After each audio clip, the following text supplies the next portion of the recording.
There really are bacteria, sugar-fed bacteria in your gut that can take over your brain. Antibiotics in the sugar industry have led to this takeover of the brain by the bowel bacteria. Let's look at kids deprived of their candy. We ate every bit of your Halloween candy.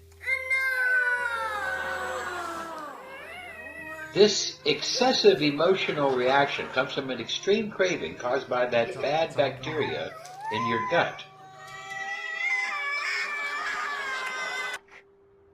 Bez, open the fucking door, please. Similar emotional reaction to drug addiction.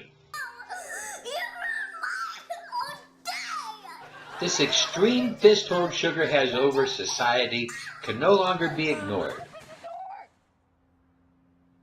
Fuck you. Fuck you, Bez. Okay? Are you doing this because you care about me?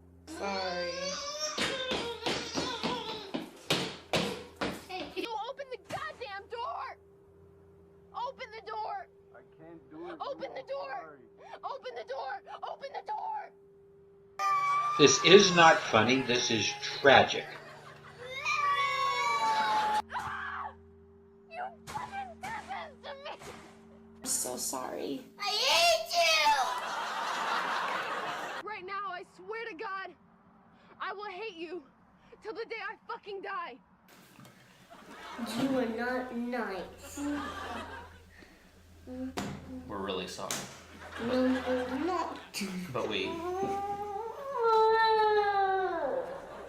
actually ate all your candy.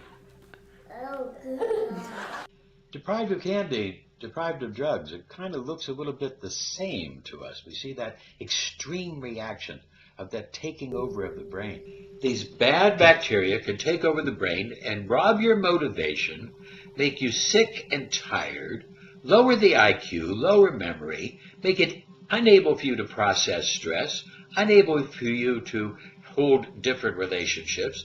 The sugar-fed bacteria will take over your brain like an alien presence and drive you and motivate you to do things you don't want to. Of this bacteria making them crave sugar. The sugar feeds the bad bacteria. The bad bacteria drives these kids into a frenzy.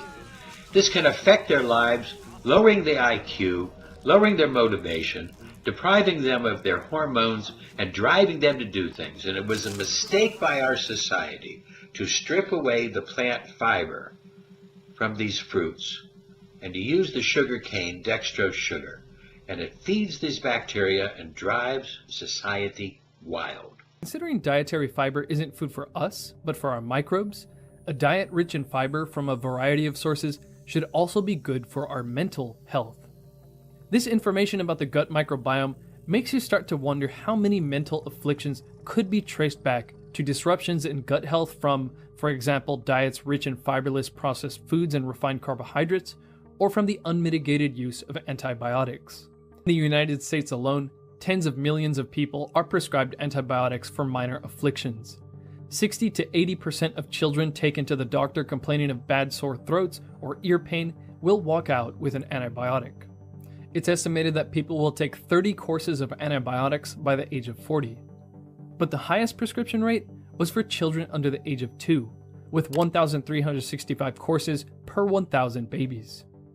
The antibiotics, the synthetic chemicals, the sugar have created this incredible bad bacteria.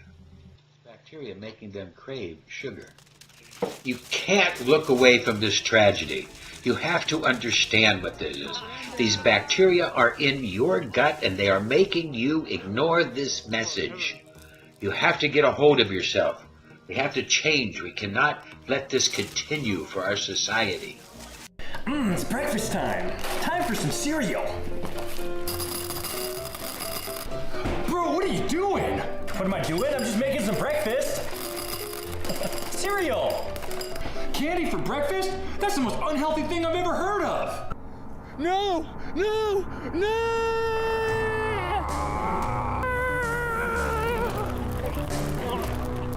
Mental illness abounds, and it's not because they're deficient of drugs. They're not the solution. We must deal with the bowel flora. And these bowel bacteria can take over the brain and direct craving and also direct thoughts, feelings, actions. Yes, this is all true, because you see, the brain is controlled by different neurotransmitters made in the bowel. Yes, made in your large intestine with the help of the bacteria. Over 90% of the serotonin, our happy hormone, is made in the gut by different yeast and bacteria. Yes, Candida is one of the key ones in its yeast state. Candida, Strep, E. coli, and Enterococcus, these help to make the serotonin, our happy hormone. Candida in its yeast state will make that serotonin. Serotonin then stops Candida from becoming the fungus state. Yes, you see, that serotonin is an antifungal that will affect the system. We have the happy yeast making serotonin, and then the serotonin blocks the yeast from becoming the bad guy, the fungus state. And belly laugh can help to increase the serotonin and fight Candida. These two microbes produce gamma-aminobutyric acid, or GABA, our chief inhibitory neurotransmitter, which has relaxing and anti-anxiety effects. And these two produce our motivation neurotransmitter, dopamine. So we basically have this huge mass of little drug factories sitting in our gut, pumping out different substances that affect the brain. In fact, the gut and its microbes appear to affect the brain so much that preclinical research in rodents suggested that certain probiotics have antidepressant and anti-anxiety effects. Probiotics are basically substances you can take orally to stimulate the growth of certain microbes. One study found that a Bifidobacterium infantis probiotic had antidepressant effects on par with that of the antidepressant drug citalopram. So the gut affects the brain affects the gut. There's an interplay of these neurotransmitters. And Candida plays a big part in making some of these. We have to recognize that we made some mistakes about treating Candida and told people to take certain foods because we thought all Candida was the enemy, and it wasn't. It's just the fungal forms. We need the serotonin. Now, I started working with this type of medicine back in the 70s and having great success. And then we recognized that we have to get off of this sugar. And the simple solution was to substitute natural applesauce for sugar in every recipe, equal quantities. And you don't miss the sugar. We use the Get Well to help to kill the bad bacteria.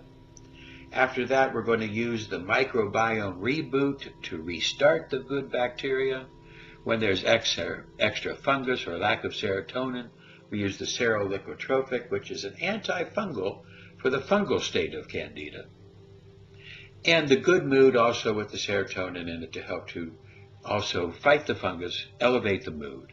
And the oxystim, the B15, is a vitamin that's extremely needed by all people for good mental functioning. So we must realize there is a brain-eater bacteria controlling personality of our children and other people, and we must not ignore this. We must deal with this as a society.